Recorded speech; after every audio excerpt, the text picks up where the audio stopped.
नमस्कार। गुरुजनों को प्रणाम और सभी दोस्तों को नमस्कार। अभी इस चैनल में आप लोगों का स्वागत है और आज मैं कुछ बातें आपको बताना चाहूँगा जो कि मैं बहुत दिन से मुझे भी परेशान कर रहा हूँ और आप लोग भी परेशान हैं। यानी बहुत से जो इस रोग से पीड़ित लोग हैं बहुत ही प्रॉब्लम है, तो उसके बारे में बाद में बताऊंगा। और प्लीज़ आप लोगों से रिक्वेस्ट है कि इस पूरी वीडियो को सुने, उसके बाद ही आपको समझ पाएंगे, अन्यथा कोई फ़ायदा नहीं होगा। तो मैंने आप लोगों को क्या बताना है कि जैसे कि अभी और एक चीज़ और से पहले बता दूं आपको कि इस चैनल को मेरे की दूसरों को आप शेयर ज़रूर करिएगा, क्योंकि शेयर करने से ही क्या है कि देखिए आपको भी जानकारी मिल रही है तो औरों को भी मिलती रहेगी।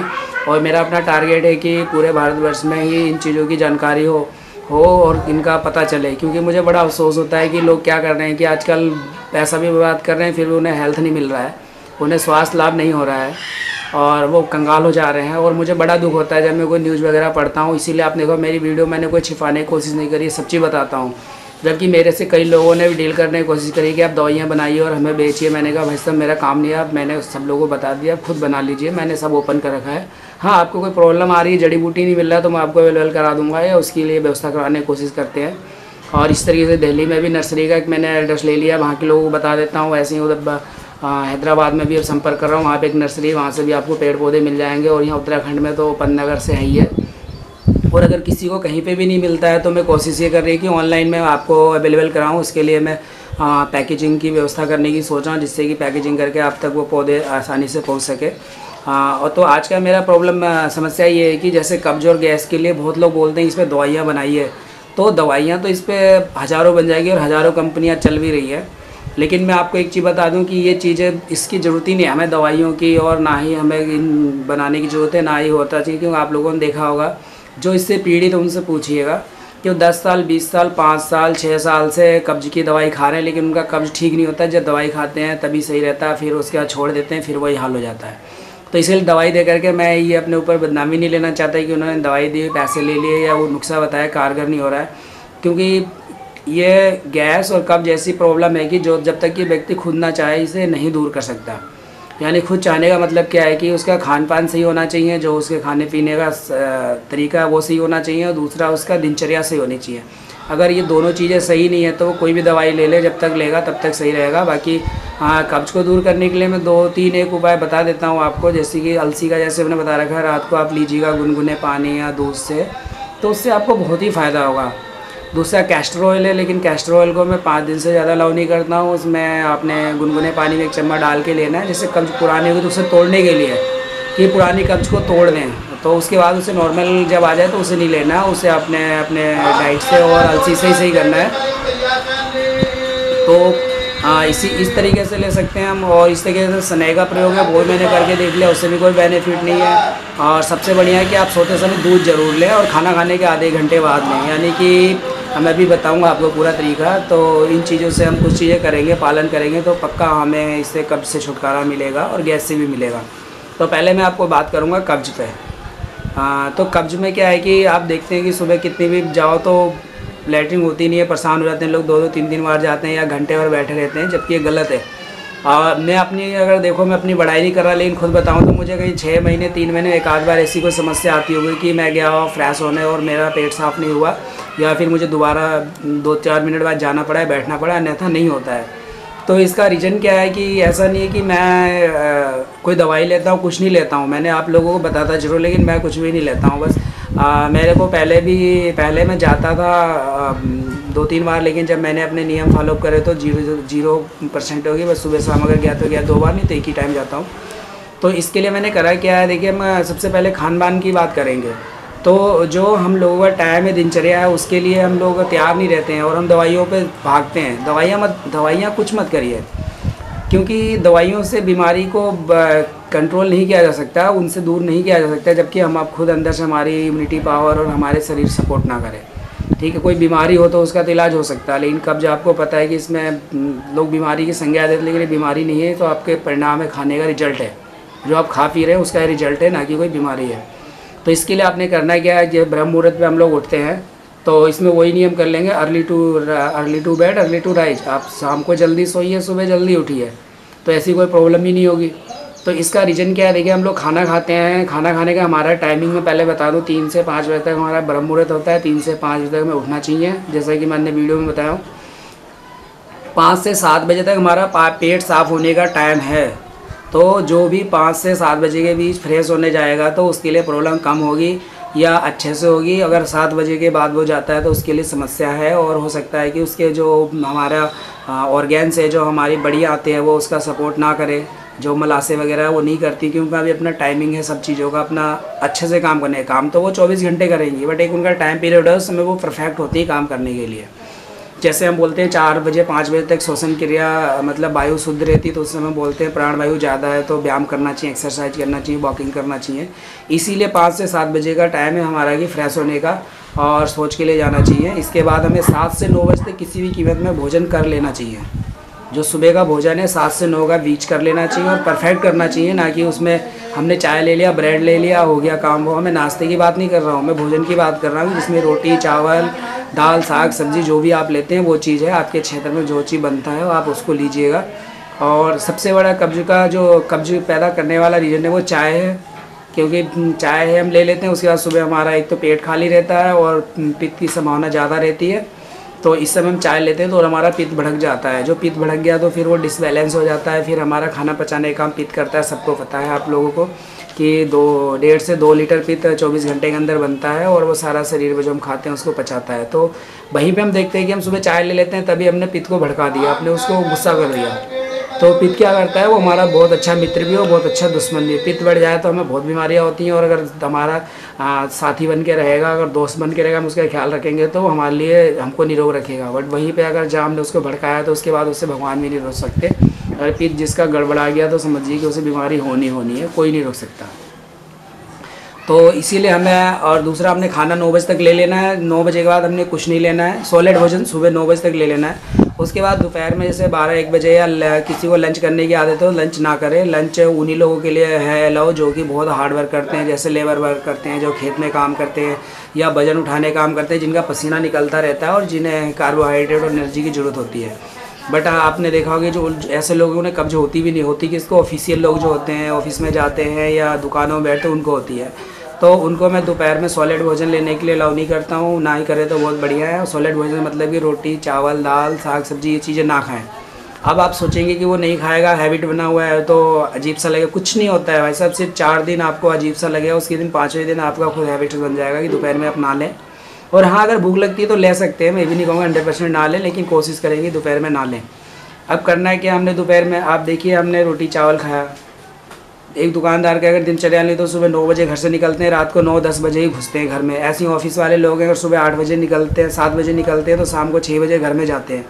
और जो हम उनका खान पान है ना वो डिस्टर्ब है, क्योंकि फ्रूट्स वगैरह खाने का उन्हें टाइम नहीं मिलता है। सुबह खाएंगे या रात को खाएंगे, तो सुबह तो खा ले तो बढ़िया, लेकिन सुबह जल्दीबाजी में खा नहीं पाते हैं। नाइट में खाना खा लेते हैं तो फ्रूट्स वगैरह कब खाएंगे। ऐसे जो लिक्विड वाले फूड, जो हमारे फूड होते हैं, जैसे कि रस हो गए, सारे शरबत हो गए, फल हो गए, इन सब चीज़ों खाने का हमारे पास टाइम है नहीं, जिसमें कि फाइबर इन्हीं में ज़्यादा होता है। अगर फाइबर नहीं खाएंगे तो आंतों की सफाई कहाँ से होगी। जब आंतों की सफाई नहीं होगी तो मल इकट्ठा होगा, मल इकट्ठा होगा तो फिर कब्ज होना ही होना है। समझ रहे हैं ना। तो इन चीज़ों का आप देखिए कि हमें कब्ज होता है क्यों है, उस रीजन को ढूंढिए, तब आप दवाई लीजिए तो आपको कोई बेनिफिट होगा, नहीं तो आपको कोई फ़ायदा होने वाला नहीं है। तो इसको आपने लिया, दोपहर में आपने, जैसे दुकानदार भी हैं तो आप फ्रूट्स लीजिए, उसको छीलिए, छील करके काट करके उसमें आपने चाट मसाला या जो भी अपना जलजीरा पाउडर या काला नमक लगाइए, जैसा भी आपका टेस्ट है आप खाइए। और उस दौरान आप लस्सी ले सकते हैं, जूस ले सकते हैं, और कुछ भी नहीं है तो नींबू पानी तो आप ले ही लीजिए। अब नींबू पानी में भी एक समस्या आएगी कि चीनी डालें, तो चीनी ना ही डालें, क्योंकि चीनी मैं किसी को अलाउ नहीं करता हूँ। उसकी जगह आप नमकीन नींबू पानी पी सकते हैं, जिसे शिकंजी या शरबत बोला जाता है। तो उसके लिए सबसे बढ़िया है कि आप चाट मसाला ले लें किसी अच्छी कंपनी का, 1 गिलास पानी में आधा नींबू डालें और 1 चम्मच चाट मसाला डालें, उसको अच्छी तरीके से हिलाएं और उसके बाद पी लें। इससे बढ़िया कोई भी दोपहर में आपके लिए स्फूर्ति और शक्ति देने वाला जूस या रस नहीं है। और जैसे दुकानदार लोग हैं तो वो, अगर दुकान है तो वहाँ जूस सेंटर भी होंगे, तो वहाँ से मौसमी का या ऑरेंज जूस, जो भी सीजनल जूस है उसको यूज करें और पिए और अपने स्वास्थ्य को बनाए रखें। अब उनको होता है क्या है, अब इसका मैं रीज़न बता दूं कि मैंने दोपहर में खाने के लिए मना करा अभी। इससे पहले मैं बताता हूँ, शाम को आपने दोपहर में जूस ले लिया, उसके बाद आप घर पे जाते हैं तो शाम को कोशिश करिए कि 7 बजे तक आप भोजन कर लें। कि 7 बजे तक भोजन कर लें, उसके बाद आप भोजन ना करें। उसके बाद हमने 7 बजे भोजन कर लिया तो 8 बजे तक टहलना वहलना हो गया, जो फैमिली में है बातचीत करनी है, और उसके बाद 8 सवा 8 बजे आप दूध पी करके 9 बजे तक सो जाएं।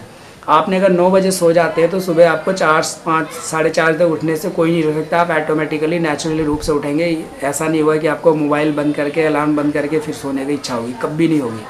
क्योंकि आप देखिए 9 बजे सोते हैं, 10, 11, 12, 1, 2, 3, 4, 5, 8 घंटे होते हैं 5 बजे तक, जबकि हमारी नींद 6 घंटे में पूरी हो जाती है। तो आपको 8 घंटे मिलते हैं। अगर कोई स्टूडेंट है उसके लिए भी 8 घंटे हैं।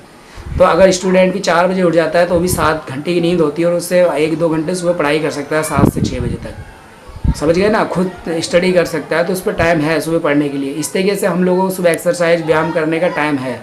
तो आप जल्दी सोइए, जल्दी खाइए। अब लोग क्या बोलते हैं सुबह, हम कहाँ से एक्सरसाइज करें यार, दुकान जाना है, जॉब जाना है, फटाफट उठते हैं, नहाया, लेटरिन भी वही करना है, बगल में अटैच है, बाथरूम भी वहीं पे है, पैदल 100 कदम भी नहीं जाना है, चल ही नहीं रहे हैं, और फिर बोलते हैं हमारा स्वास्थ्य सही नहीं रहता। आप खुद सोचिए कहाँ से हो सकता है स्वास्थ्य सही। तो इस तरीके से आप 5-4 बजे उठेंगे, अगर मैं दिनचर्या बता रहा हूँ, तो आप 4 बजे नहीं मानिए तो 8 बजे 5 बजे तो आप उठ ही जाएंगे, क्योंकि 8 घंटे से ज़्यादा कोई सो ही नहीं सकता है। या तो फिर उसको कोई बीमारी हो तभी वो सोएगा, कि उसे नींद बहुत ज़्यादा आती हो, या कोई नशे का आदि हो। अन्यथा जो सिंपल खान पान वाला हुआ तो वो 6 घंटे से ज़्यादा नहीं सो पाएगा। मेरा भी यही होता है। अगर मैं शाम को 9 बजे सो जाता हूँ, रात भी सो गया, तो सुबह मैं 3:30 पौने 4 बजे करीब उठ गया था। उसके बाद मुझे नींद नहीं आई। फिर मैं अपना पढ़ाई करने में लग गया था और कर रहा था, जो भी काम था अपना करा।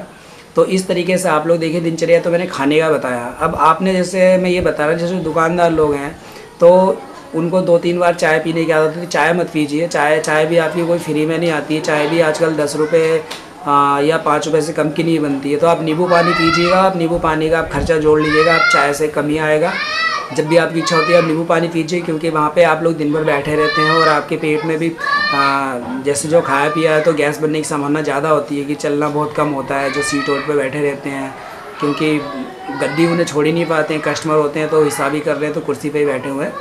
और जो हमारे ऑफिशियल लोग हैं उनके लिए थोड़ी प्रॉब्लम रहेगी कि वो दोपहर में, क्योंकि कंपनी में ही खाना है या ऑफिस में ही खाना है, तो वहाँ पे हर जगह नींबू वगैरह मिलता है। तो आप खाने के बाद थोड़ा सा नींबू पानी ले सकते हैं। वो सुबह ना खाएं।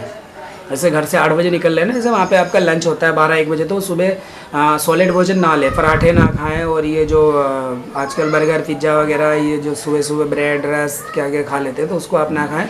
उसकी जगह आप फ्रूट्स लीजिएगा। जैसे मैंने दुकानदारों के लिए बताया कि दोपहर में आप फ्रूट्स लेंगे, तो उनके लिए जस्ट थोड़ा उल्टा कर ले, कि सुबह वो फ्रूट्स ले लें और दोपहर में सॉलिड भोजन ले लें, और शाम को उसी हिसाब से देखें कि कम से कम 6 घंटे के बाद खाएँ। 7 बजे तक अगर हो गया तो बढ़िया है, नहीं हुआ तो वो 8 बजे तक खा के उसके बाद अपना 9 बजे तक सो जाएं। तो थोड़ा अब मैं ये फास्ट फूड थोड़ा इसलिए रिलैक्स दे रहा हूँ कि आप कहेंगे कि मैं उधर बोल रहा 7 बजे तक खा ले, इधर बोल रहा हूँ 8 बजे तक, कि काम के हिसाब से हमें एडजस्ट करना पड़ेगा। क्योंकि देखिए हम काम नहीं करेंगे तो पैसा नहीं आएगा, सीधी सी बात, अर्निंग नहीं होगी तो वैसे ही हम कुछ नहीं कर सकते। तो मैं जो वो तो हमारा नियम है, बट हम उसे फॉलो कितना कर सकते हैं इस चीज़ पर डिपेंड करता है, अपने वर्क कल्चर पे और अपने वर्क स्टाइल पे। तो आप लोग अपने तरीके से अपने नियम बनाइए।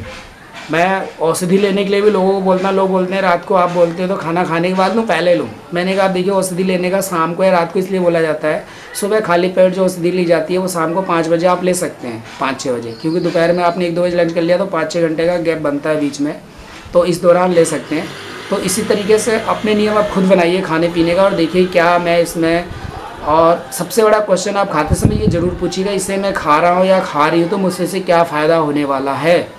इसके क्वेश्चन करने से आपको करने की आदत पड़ जाएगी, और एक बेनिफिट आपको ये होगा कि आप जंक फूड खाने से और जो अनवांटेड चीज़ें हैं वो खाने से बचे रहेंगे। और मैं आपसे लोगों से ये बोलता हूँ कि सात्विक भोजन करें, क्योंकि हमारे हिंदुस्तान में सात्विक भोजन की कमी नहीं है। सब जगह साग सब्जी और ये फल फूल होते हैं, कोई मीट वगैरह की ज़रूरत भी नहीं है। वो उन देशों की ज़रूरत है जहाँ पे अनाज नहीं होता है। और हम तो बताएं आपको, अगर हम एक अपनी डिशेज़ या एक पकवान भी घर में बनाए तो हमें 7 दिन भी कम पड़ते हैं सप्ताह में, क्योंकि हमारे घरों में इतने ट्रेडिशनल फूड बनते हैं, जो पारंपरिक फूड है वो चलते आ रहे हैं। आप दादी से पूछिए, नानी के परिवार से पूछिए, और उसे बना के रखिएगा, उस परंपरा को मत तोड़िएगा, क्योंकि उनके पीछे कहीं ना कहीं साइंस है और वो हमारे स्वास्थ्य संबंधित है। जो भी खान पान पहले के लोग करते थे उसका बहुत ही असर पड़ता है शरीर पर। और मैं भी कोशिश करता हूँ, मेरे घर जो पुरानी चीज़ें बनती आ रही थी दादी के टाइम में, वो आज भी बनती रहे मम्मी के टाइम में, और आगे मेरे आने वाली पीढ़ियों को भी वो चीज़ें धरोहर में मिलेगी। हम क्या खाते थे, क्या पीते थे, कैसे सोते थे, क्या करते थे, सब कुछ। तो इन चीज़ों का पालन करेंगे खान पान का, तो अभी आपकी कब्ज और गैस दूर हो सकती है। और दूसरा टाइमिंग भी मैंने इसके साथ बता दिया, तो समय और खाने पीने का आप ध्यान रखेंगे तो आप इस रोग से मुक्त हो सकते हैं, अन्यथा नहीं होंगे। बाकी औषधि आप कितना भी लीजिए कुछ नहीं होने वाला है, कोई सा भी चूर्ण ले लीजिए, कोई सी टैबलेट लीजिए, कोई सा लिक्विड ले लीजिए। और आप खुद देख सकते हैं कि टीवी में भी कितने ऐड आते हैं, लोग करोड़ों अरबपति खरबपति कंपनियाँ होती जा रही हैं, सिर्फ लोगों को उसका मानसिकता का फ़ायदा उठाती है।